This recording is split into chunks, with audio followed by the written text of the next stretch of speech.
الحمد لله رب العالمين، الصلاة والسلام على خاتم النبيين وعلى آله وصحبه أجمعين، أما بعد فأعوذ بالله من الشيطان الرجيم. بسم الله الرحمن الرحيم.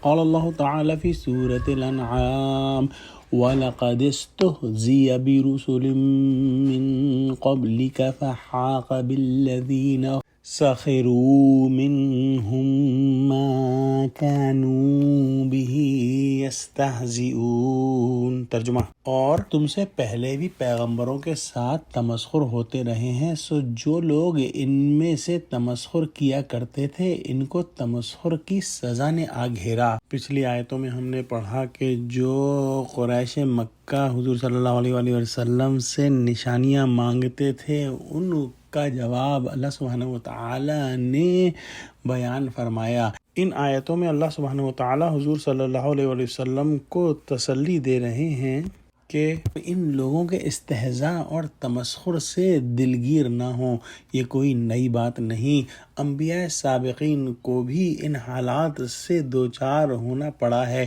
پھر جو ان کے مکذبین اور دشمنوں کا حشر ہوا سب کے سامنے ہے، ان کو بھی خدا اسی طرح سزا دے سکتا ہے جو اگلے مجرموں کو دی گئی، جیسے کہ حضرت نوح علیہ السلام کی قوم غرق کر دی گئی۔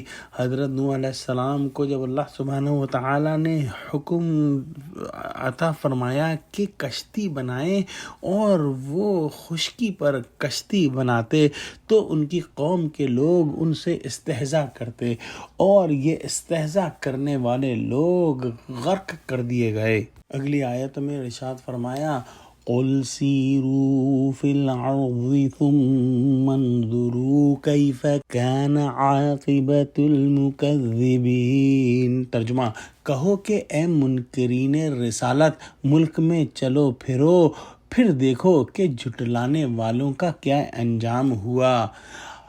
یعنی ملک کی سیر و سیاحت اور تباہ شدہ اقوام کے آثار کا ملاحظہ کرنے کے بعد اگر نظر عبرت سے واقعات ماضیہ کو دیکھو گے تو انبیاء کی تکذیب کرنے والی قوموں کا جو انجام دنیا میں ہوا ہے وہ صاف نظر آ جائے گا۔